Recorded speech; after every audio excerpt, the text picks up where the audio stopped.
Filing the LLC does not mean you own the trademark. Nope. Buying the domain name does not mean you own the trademark. Nope. Grabbing the social media handles does not mean you own the trademark. Nope. Plastering a name or a tagline or a logo on the signage in front of your physical space does not mean you own the trademark. Nope. The best way to get the legal record of your ownership of a trademark is to file a federal trademark application and get it approved.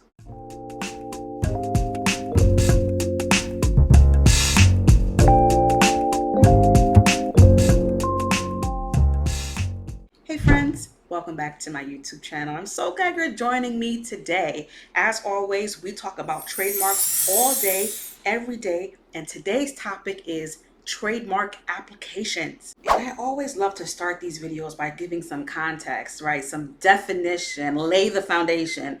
What is a trademark and why does it matter? So a trademark is a type of legal protection for a business's brand identity. That's going to include things like the name of the business, the tagline of the business, the logo of the business, almost anything that you're going to use to promote your products and services and make it easy for your ideal customers and clients to recognize your business and separate you from your competitors. Getting a trademark registration gives you the legal proof of your ownership over your trademarks so that you can stop your competitors from using ones that are too similar to yours. When people use trademarks that are too similar to yours for similar products and services, and you have a trademark registration, there's a good chance that what they're doing is trademark infringement and you'll be able to stop them. But how do you actually get a trademark registration? What is the application process like? How long does it take? How expensive is it? What should you be thinking about if you're considering filing a trademark application? If you have those questions, I'm really glad you're watching this video because we're going to cover all of them. All right, so first, let's start with the fundamentals of the trademark application process. What does it look like from start to finish? And I'm going to be focusing on the federal trademark application process because it's important to know there are different types of trademarks, right? States individually may also register trademarks for companies. However, those trademarks only have protection in the states where they are registered, whereas federal trademarks provide protection for the entire country. So to apply for a federal trademark, you will need to submit your application to a federal agency known as the United States Patent and Trademark Office, also known as the USPTO. The USPTO has paper applications, but they also have electronic applications, and it's actually a lot better to file an electronic application because it's cheaper than filing the paper application and it gets processed a bit more quickly. But I have to say, the trademark application looks simple on the face. It appears simple, but it's not actually simple. And knowing what you're doing with filing a trademark application takes years of experience. So it's not something that I recommend DIYing. That being said, the trademark application process, when done correctly, actually begins prior to filing the application. What I mean by that is before you file a trademark application, you want to do a little bit of research to figure out the chances of success for that application. This is all about doing due diligence because trademark applications do not get automatically approved. They go through a really extensive review process. An examining attorney who works for the USPTO is assigned to each application to vigorously review it and see if it meets all the legal requirements or whether it should be rejected because it doesn't meet a legal requirement. One of the biggest requirements that a trademark application has to meet is that it cannot be confusingly similar with another trademark that has already been approved by the USPTO and that is still active and live, and it cannot be confusingly similar with another trademark that is pending before the USPTO that hasn't yet been approved. If that is not true, the USPTO will issue something known as an office action, letting you know that there is a likelihood of confusion between the trademark you have applied for and the ones that are blocking yours. So before you file a trademark application, what you want to do is carefully investigate to see if there are any trademarks which are pending or which have been approved, which could block yours based on the likelihood of confusion. This is called a trademark clearance search, and it is best performed by a licensed trademark attorney because what presents itself as a trademark conflict is very counterintuitive, and a trademark does not need to be identical to yours or nearly identical to yours in order for confusion to be found. So having a trademark clearance search is the equivalent of doing a test drive before you buy a car or getting an inspection done before you purchase a home. It's just the basic bare minimum that you have to do to decide whether moving forward to the next step is a good decision. All right, so let's say you've had your clearance search done by an attorney and now you want to go ahead and file the application. What happens next? There are different types of trademark applications. So for example, if you want to apply to trademark a name or a phrase or another group of words, that is a separate type of application than if you want to trademark a design, like a logo, for instance. But regardless of the type of trademark that you want to register, you will need to identify whether you are currently using your trademark or whether you have not begun using it yet. Importantly, in the US, unlike other countries, you must actively be using a trademark in order to gain trademark rights. So when you apply for your trademark as a US-based business owner, you will need to identify if you are applying because you are actively using your trademark right now, or if you are applying because you intend to use the trademark in the future, hopefully the near future. These two tracks are very important and very different in the trademark application process, and let's look at each of them to get a better understanding for what to expect when you file. So if you are actively using your trademark and you are promoting your products and services and you have sales behind your products and services, then you may be considering filing an in-use trademark application. This is track number one. In-use applications are also referred to as 1A applications, or applications that are filed on a 1A basis. When you file an in-use trademark application, you will need to submit to the USPTO proof for how you are using your trademark. The most common way to submit this kind of proof is to take a screenshot of your website where your trademark is prominently displayed in connection with the products and services that you are applying for in your application. Once you submit your application, you'll need to wait for the USPTO to assign an examining attorney to your application. Like I mentioned before, the examining attorney's job is to look at your application very thoroughly to see if it meets all the legal requirements and if everything is in order. If everything is copacetic, then that's wonderful. The examining attorney will push your application to the next phase. But what is far more likely to happen is that you might receive an office action from the examining attorney explaining that there's some problem with your application that needs to be resolved before it can move to the next stage.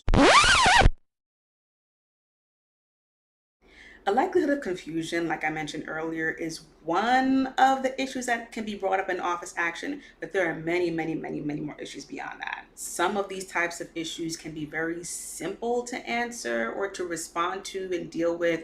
Others are a bit more complicated. But regardless of whether you have a simple office action or a more complicated one, you must respond to the office action in order for your trademark application to remain alive. If you do not respond to the office action, your trademark application will go into abandoned status. And when it is in abandoned status, it cannot be approved. But most importantly, just responding to the office action is not enough to get your application approved.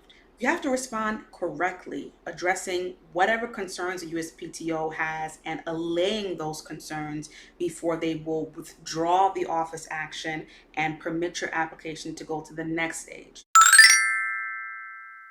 Now, assuming your application doesn't get an office action, or if you get an office action and you successfully overcome it, the stage right after that is known as publication. Publication is a 30-day window where the USPTO publishes information about your trademark in its official gazette. And during this period, any other trademark owner who has a problem with your application, who doesn't want it to be approved, can speak up and file something known as an opposition. An opposition is a special type of legal proceeding that allows someone to challenge the approval of your trademark. And if you get an opposition, you're essentially in lawsuit world where you really should have an attorney come along and help you to figure out how to resolve that issue. So with an in-use application, once you complete publication and you either have received no oppositions or you have successfully defeated any oppositions you received, then your application should be approved. And how long does the process take from start to finish? So like I said, there's a waiting period between when you file the application with the USPTO and when they assign it to an examiner. That can be anywhere from 6 months to 9 months. It used to be 3 months, but it seems like it keeps on creeping upward the more and more people file trademark applications. Then, if you get an office action, you will have an opportunity to respond to that office action. Usually the initial time frame will be 3 months to respond to the office action, but you can extend that by another 3 months by paying a fee to the USPTO. And then publication is a 30-day window. If you don't receive any oppositions during publication, then that window closes and you go into the last final check stage of review for a couple of months prior to the USPTO actually issuing your trademark registration. So it's not a short process, right? All told, with an in-use application, it can take anywhere from 12 months to 18 months or more, depending on whether or not you get office actions and oppositions to get your trademark application approved. All right, switching gears to intent to use applications. These are the applications which you file because you haven't publicly launched your brand yet, but you have an intention to do so, but you're smart and you want to make sure you lock down the trademark before you go public with anything. Intent to use applications are also referred to as 1B applications or applications that are filed on a 1B basis. Intent to use applications follow a similar track that in-use applications follow. However, there's one important distinction. When you file an intent to use application, you will not submit a specimen because you won't have it yet, because a specimen is proof of use and you haven't established use because you haven't publicly launched the brand yet. So an intent to use application looks like this. You do the clearance search first, then you file the application, then you wait for the USPTO to assign it to an examining attorney. The examining attorney reviews the application, decides whether it needs to be refused for some reason, if they have to issue an office action. If they do issue an office action, you have to respond to it, right? If they don't issue an office action, you'll move to publication. All of this is exactly the same, mostly, compared to the in-use application, with the one difference being that we have not filed a specimen in an intent to use application. Once you get to publication and you complete publication, which will be the same as how I just explained it a couple of minutes ago, this is where things change for an intent to use application. At this point, the USPTO will now ask you for proof of use. And if you have that proof of use, great. Go ahead and submit it. If you don't have proof of use, then that's not a problem either. You can make multiple extensions up to 3.5 years to establish proof of use and begin publicly selling your products and services. So top to bottom, an intent to use application in terms of timeline, you're looking at a minimum of 18 months to 3 years or more to get your application approved from the time of filing. Again, not a short process. This is a very lengthy process, which is why if you are considering filing a trademark application, it never pays to wait. Do it quickly because the process will take a long time before you can actually get the trademark registration if your application will be approved.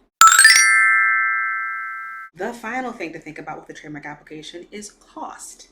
How much can you expect to pay? The cost for a trademark application will depend on whether you decide to get professional legal help versus DIYing or choosing one of our low budget friends like LegalZoom or Trademark Genius or Trademarkia, who will file your trademark for you and link you supposedly to an attorney for assistance. In terms of cost, DIYing is going to be the least expensive. Using Trademark Genius, LegalZoom, etc., these filing services will be somewhat more expensive than DIYing, and then hiring an attorney will be the most expensive option.